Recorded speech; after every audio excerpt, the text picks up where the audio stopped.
Dobry wieczór Państwu.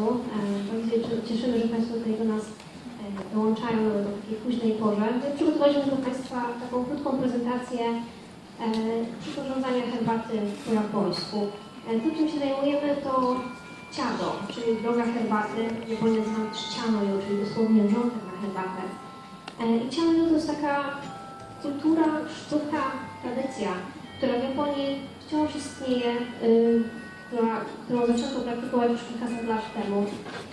My reprezentujemy tutaj Stowarzyszenie Senshinkai, które jest częścią japońskiej szkoły Urasenkai, jednej z największych szkół herbaty w Japonii, która to szkoła bardzo aktywnie działa za granicą i stara się promować te wartości, o których staramy się pamiętać, ucząc się i praktykując ciano.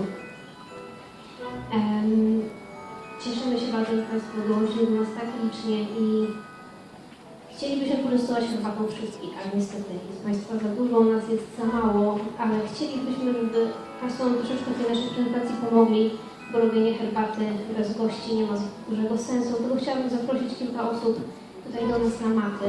Myślę, że około 4-5 osób. Jeżeli ktoś jest chętny, to zapraszam. Trzeba będzie zdjąć buty, maty zawsze wchodzimy na boso.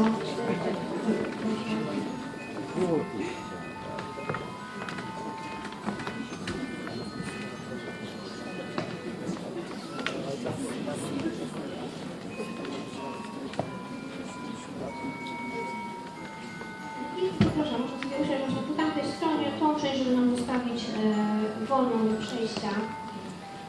I oczywiście na mapach siedzimy w tym siadzie japońskim Seiza, który ja zdaję sobie sprawę, że nie jest zbyt wygodny, jeżeli ktoś nie jest przyzwyczajony, także jeżeli będą Państwo boleć nogi, to proszę sobie usiąść wygodnie.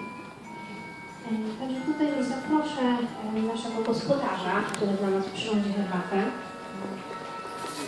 Ja będę się starała na bieżąco opowiadać, co się tutaj dzieje i co dokładnie gospodarz robi.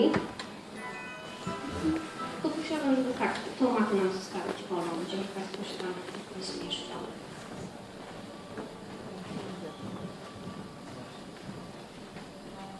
Więc gospodarz rozpocznie przygotowanie herbaty od płonu. Ukłon to będzie taki wyraz szacunku, po prostu poinformuje gości w taki grzeczny sposób, że przyrządzi dla nich herbatę i właśnie ten ukłon jest taką bardzo ważną częścią spotkania herbacznego. Tutaj Państwo zobaczą, że te ukłony będą występować też później, troszeczkę potem opowiem o roli gości. Natomiast taki ukłon jest wyrazem grzeczności, wyrazem szacunku i ten szacunek, który po japońsku nazywamy kei, jest jedną z takich 4 najważniejszych wartości w ciano. A te wartości to wa, kei, sei i jiaku. Wa, ta pierwsza z nich, oznacza harmonię. To będzie harmonia, która będzie panowała między gospodarzem i gośćmi, również między gośćmi między sobą. Będziemy starać się, żeby ta atmosfera panująca w pokoju herbacianym była jak najspokojniejsza, żebyśmy się dobrze czuli w tym towarzystwie, żeby wszyscy goście dobrze się rozumieli i przyjemnie spędzali czas w tym towarzystwie. Ale będziemy się też starali zachować harmonię między utensiliami, więc żeby wszystko pasowało do siebie, żeby pasowało do panującej pory roku. Druga z tych wartości, kei, to jest właśnie ten szacunek, o którym przed chwilą mówiłam i będziemy ją wyrażać w taki właśnie też prosty sposób, przez grzeczność, przez ten taki symboliczny ukłon. Więc będzie to szacunek, szacunek między ludźmi, który będziemy się starać tutaj zachować w jak najpełniejszej formie, ale to będzie też szacunek do pracy gospodarza, szacunek do przedmiotów, które wykorzystuje, więc będziemy oglądać je bardzo ostrożnie i starać się niczego przypadkiem nie uszkodzić. Ta trzecia wartość to jest sei, czyli czystość. Tutaj jeżeli Państwo, widziałam, że część z Państwa tutaj siedziała, zanim zaczęliśmy, więc zanim ośmieliliśmy się Państwo wchodzić na maty, będzie bardzo wytarczyć, żeby tematy były czyste, żeby ta przestrzeń była oczyszczona, ale nie tylko w takim sensie fizycznym, ale też duchowym, bo jednak staramy się, żeby ta przestrzeń pokoju herbacianego była takim osobnym światem i staramy się tę przestrzeń oczyścić także w sensie duchowym. Ta czystość, tutaj Państwo widzą, że gospodarz zaczyna przygotowanie herbaty od dokładnego wyczyszczenia wszystkich utensyliów. Więc kiedy wniesie już sobie utensylia i je rozstawi w odpowiednich miejscach, przejdzie do właśnie wyczyszczenia, oczyszczenia tych utensyliów, ponieważ one tak naprawdę nie są wcale trudne. My tutaj upewniliśmy się, że wszystko jest gotowe na podjęcie gości, natomiast gospodarz jeszcze raz przed przyłożeniem herbaty bardzo pieczołowicie wytrze sumę, czyli ten pojemniczek, w którym znajduje się herbata ciasiaku, czyli taką bambusową łyżeczkę do nabierania herbaty, oraz czwartkę. Więc w ten sposób nie tylko pokaże gościom, że jak bardzo o nich dba, że jeszcze chce na ich oczach upewnić się, że wszystko jest czyste, ale też oczyści w ten sposób swoje serce, czyli będzie starał się w taki duchowy sposób przygotować do podania gościom herbaty. I ten ostatni element dziaku to jest pokój. To jest taki stan ducha, który właśnie osiągamy, pamiętając o tych wszystkich wartościach. To jest to takie uczucie, kiedy jesteśmy gotowi na wszystko i żadna sytuacja nie może nas zaskoczyć. To jest właśnie taki ideał, do którego staramy się dążyć na drodze herbaty. Tutaj nasi pomocnicy z zaplecza przynoszą słodycze. Zawsze przed napiciem się herbaty jemy coś słodkiego, ponieważ herbata jest dosyć gorzka, więc żeby zrównoważyć ten smak, zawsze częstujemy się czymś słodkim. Natomiast sama herbata to jest herbata dosyć specyficzna. Nazywamy ją matcia. Jest to herbata sproszkowana. Jest to herbata zielona, niefermentowana, która jest suszona i mielona na taki bardzo drobny proszek, więc z wyglądu przypomina taką bardzo intensywnie zieloną mąkę. I ten proszek herbaciany zalewamy niewielką ilością wody i mocą ciasenu, czyli tej takiej bambusowej montewki, dokładnie mieszamy, tak żeby powstała pianka. Dzięki temu wypijamy ten proszek herbaciany razem z płynem i wszystkie te wartości odżywcze, które znajdują się w herbacie, trafią do naszego organizmu. Więc kiedy gospodarz jest już gotowy na zrobienie herbaty, kiedy wszystkie utensylia są czyste, daje znak pierwszemu gościowi, że już czas na spożywanie się słodyczami.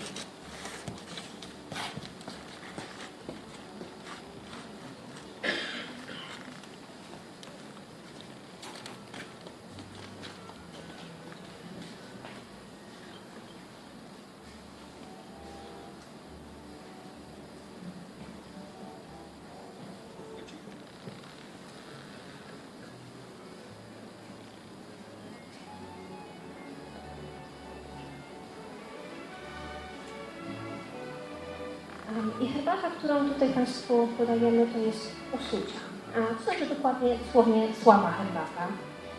Jest to jeden z dwóch rodzajów herbaty, które będziemy spożywać w czasie takiego spotkania herbacianego. Te dwa rodzaje to kojcia i usucia. Kojcie będziemy pić podczas takiej najważniejszej części spotkania herbacianego. To jest ten taki moment, na który wszyscy podczas takiego spotkania czekamy. Kojcia, czyli herbata gęsta, będzie przypominała konsystencją taką gęstą, zieloną farbę. I gospodarz przyrządzi ją dla wszystkich gości w jednej czarce. Więc goście będą mieli odmierzoną ilość, czyli takie 3 nieduże łyki i czarkę podadzą dla kolejnej osoby. Natomiast to, co Państwu tutaj prezentujemy, to jest usucia. To jest herbata słaba, to jest taki ostatni, najmniej formalny element pełnego spotkania herbacianego, gdzie każdy z gości dostaje herbatę w swojej własnej czarce. Może pomogę w podaniu.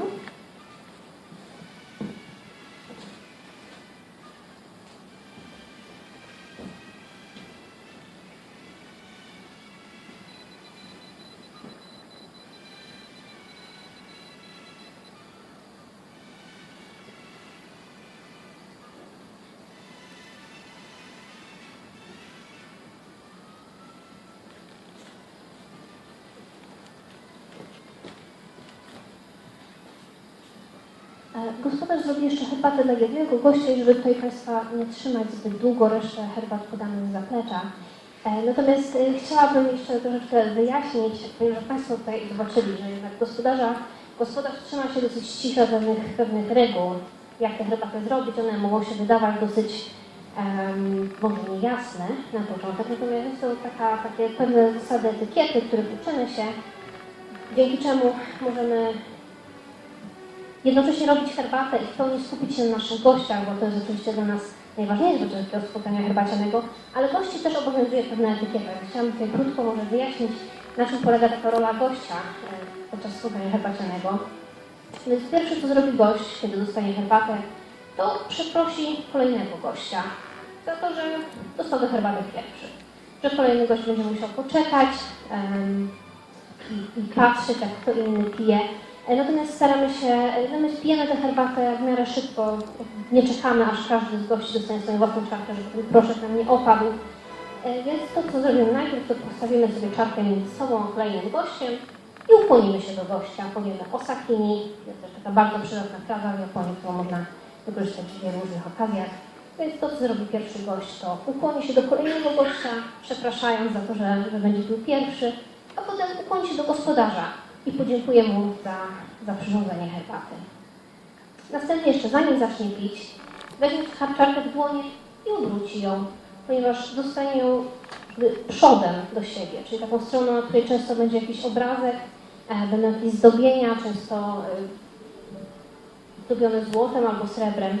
Więc zanim wypije herbatę, jeszcze raz obróci tę czarkę, tak żeby pić z tej tylnej strony, co też będzie takim wyrazem pokory, bo nie będziemy starali się nie wchodzić na te najładniejsze strony, jakby przynajmniej nie jesteśmy godni tego, żeby napić się z tej ładnej strony.